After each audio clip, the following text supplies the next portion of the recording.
कब तक पापा के कंधों पर चढ़ी रहोगी? पापा थक गए होंगे, चलो चलकर पढ़ाई करो।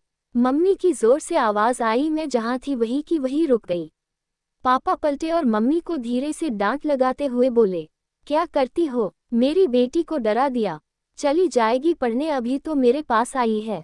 पापा मम्मी मुझे बहुत प्यार करते थे। मैं उनकी इकलौती संतान थी। सबने कहा बेटा होना चाहिए, पर पापा ने चुप रहकर ही सबको समझा दिया कि जो कुछ भी है वो यही है। दादी तो बहुत नाराज हुई, पर पापा ने एक ने मानी। फिर धीरे धीरे वो भी चुप हो गई। मैं सबके सिर चढ़ी, सब काम अपनी मर्जी के करती थी। पापा की बस एक ही हिदायत थी, पढ़ाई में कोई लापरवाही नहीं। वो मैं मन लगा कर करती थी। 12वीं में बहुत अच्छे नंबरों से पास हुई। सब बहुत खुश थे। मैंने इंजीनियर बनने के फरमान जाहिर कर दिया। दादी चाचा चाची फिर शुरू, क्या करना है? इतनी महंगी पढ़ाई कराने की क्या जरूरत है? कि कल को शादी के लिए भी तो पैसा चाहिए। जब पैसा कमाने के लायक होंगी तो ससुराल चली जाएगी। कौन से यहाँ के लिए कुछ करेगी? पापा खड़े हुए और बोले, इसको जो करना है ये वो करेगी। मैं इसके साथ हूँ। जब मैं अपनी बेटी को इस लायक बनाऊंगा कि वो 10 लोगों को पाल सके तो मुझे कोई ज़रूरत नहीं है उसकी शादी में किसी को पैसे भर के देने की। मैं अपनी पढ़ाई करने बाहर चली गई। घर से काफ़ी दूर थी। घर आना कम ही होता था। फ़ोन पर रोज़ बात हो जाया करती थी। पढ़ाई पूरी करके अच्छी नौकरी लग गई और मैं उसमें ही बिजी रहने लगी थी। साथ में नौकरी करने वाले सुमित ने एक दिन मुझे शादी के लिए पूछा।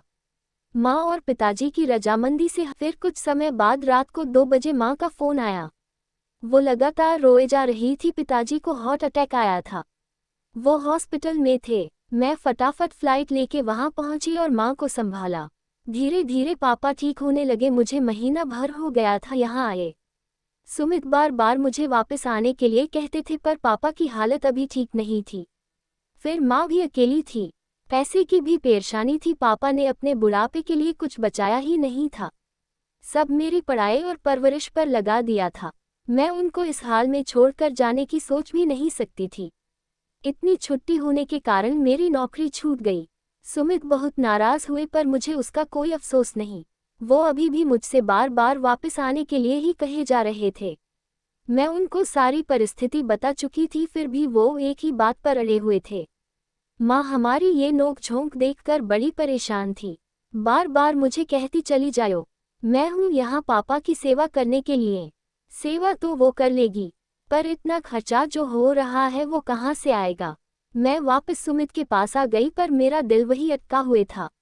नौकरी मिलना मेरे लिए कोई मुश्किल नहीं था, पर बात तो पापा की थी। मैंने सुमित को कहा कि माँ पापा को यहाँ ले आते हैं, पर उसने साफ मना कर दिया। उन्होंने मुझे दिया ही क्या है शादी में, जो तुम पागलों की तरह उन पर पैसा खर्च कर रही हो। मैं सारा दिन रोती रही। अगर मेरे पापा अपना सब कुछ मेरे ऊपर खर्च कर सकते हैं तो क्या मैं उनके लिए आज कुछ भी नहीं कर सकती? तभी मुझे अपने पापा की वो बात याद आई कि मैं अपनी बेटी को इस लायक बनाऊंगा कि वो 10 लोगों को पाल सकेगी। मुझे जो करना था वो मुझे समझ आ चुका था। मैंने सुमित के वापस आने के इंतजार करना भी ज़रूरी नहीं समझा।